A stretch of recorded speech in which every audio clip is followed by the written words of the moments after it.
There are a lot of things that Homer should be kept away from, and a gun is definitely on top of that list. A man who can sleep through the blaring alarm of a nuclear reactor failing should definitely not have a gun in his possession. But what would happen if Homer did end up getting himself a gun?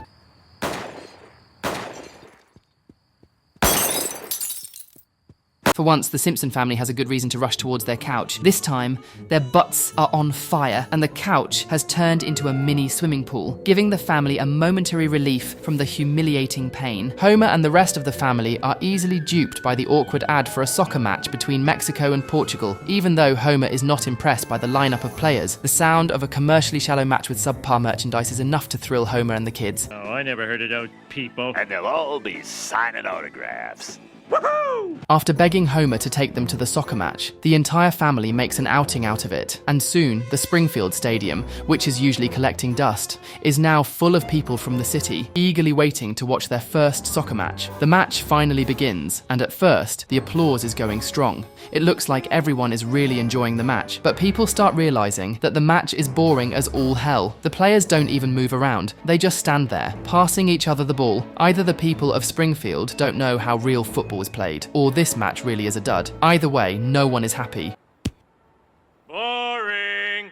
Come on, you schnorrers! Do something! Even the announcers are having a hard time keeping this match interesting, and soon people start leaving the stadium, and everyone is irritated. This is the perfect blend for a disaster, and it doesn't take long for people to vent their anger and frustration towards other stadium goers. A huge riot breaks out, in which no one cares if they are beating up their neighbor. It almost feels like people needed an excuse to brutally attack each other.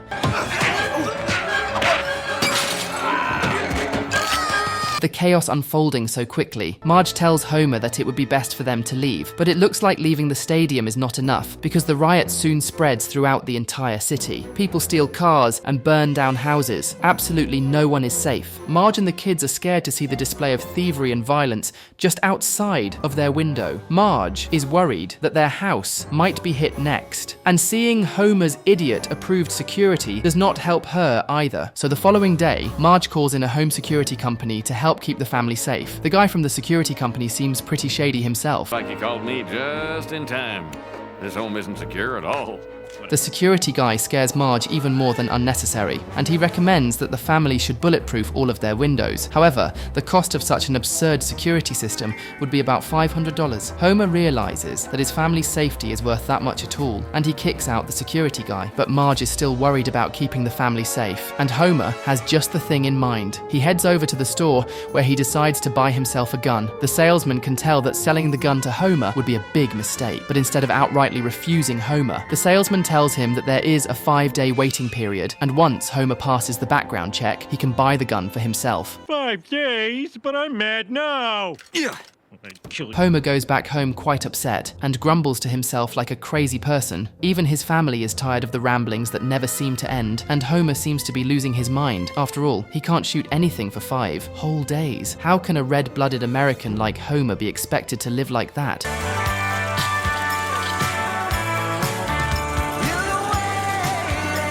Once the 5 days are over, Homer waits for the shop to open so that he can finally get his gun. The salesman tells Homer that his background check revealed that he is an alcoholic man with anger management issues. So obviously this means that Homer can have his gun and use it freely without any restrictions. Now that Homer is strapped, he excitedly shares the news with Marge, but she is not pleased at all. Marge does not want a gun in her house, and she thinks it's a dangerous thing to have around a house with a toddler and a troubled son. Even Lisa chimes in and tells Homer that having a gun is too extreme, but Homer basically bullies her into submission. Homer tries to make the argument that a gun is not dangerous at all, but he wants to take Marge to an NRA meeting to prove to her that guns are not dangerous and only normal people use them. But the NRA is the example you use to make people hate guns even more. Every single person at the NRA meeting needs therapy more than a gun, and Marge realizes that as well. Homer, you can't join up with these gun nuts. Oh, come on, be fair, Marge. Unfortunately, Marge loses this battle, and Homer is now locked in with his gun obsession. He uses the thing everywhere and causes a lot of misunderstandings. Even when the kids ask for Homer's help, his first response is to pull out the gun and use it to solve any problems. Marge is not happy with how trigger-happy Homer is, and how comfortable he has gotten with the gun. Homer even brings out the gun during dinner, like a responsible parent who loves his kids. Even when Homer tries to make the gun look safe, he only ends up proving Marge's point.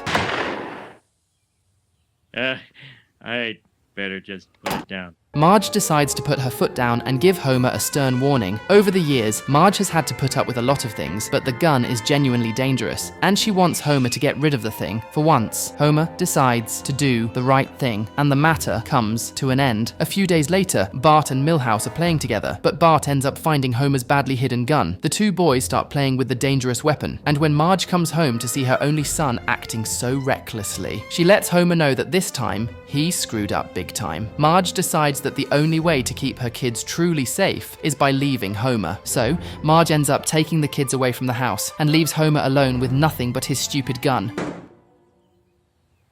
you know how to cook dinner? Do I? Now that Marge has left the house, she goes to her sister's apartment for refuge, but instead, she ends up at a sleazy motel. The motel is the type of place where there would be guns around every corner. Looking for a good time, sailor? I certainly am. No, you're not.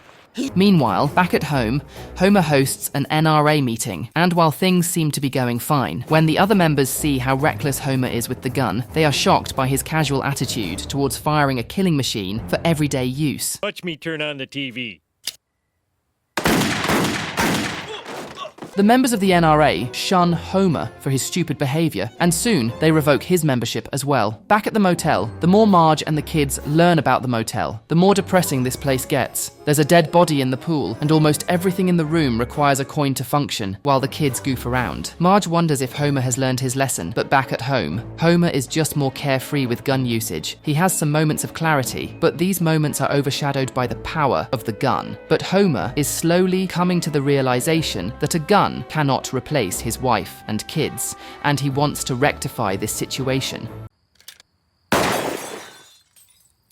This stinks. Homer heads over to the motel where he tracks down Marge and tries to get her back. Homer gives Marge the same old speech, in which he tries to convince her that he has changed, and just like as well. Marge falls for it. Oh, homie. Marge tells the kids that they're finally heading back home, but as the family checks out of the barely functional motel, a thief takes one of the motel customers as a hostage and demands all of the cash. While this holdup may have been dangerous, thankfully, Homer has his gun with him, and he quickly pulls it out to subdue the thief, despite saving the day after ruining it himself. Marge is upset that her husband did not get rid of the gun after all. Homer's big speech was just a ruse, and deep down, he still cares for the gun. In the middle of this argument, the criminal takes the gun from Homer, but there are no bullets inside of the thing. All of a sudden, the NRA members arrive on the scene with their guns pulled up, and the criminal realizes that there are too many gun nuts in this small motel, so he runs away. Drop it! Now that the robber is gone, Homer realizes the intoxication of having a gun, and this time he promises to change for good. Homer then ends up giving the gun to Marge so that she can dispose of it, but one look in a dirty mirror makes Marge realize that she looks good with a gun, and she decides to keep the weapon for her own personal use. So we just saw how Homer is a menace to society and his family with a gun, but he actually becomes a respectable citizen when he stops drinking and is completely sober. So if you want to know what happens, check this video next, but not before you click those like and subscribe buttons.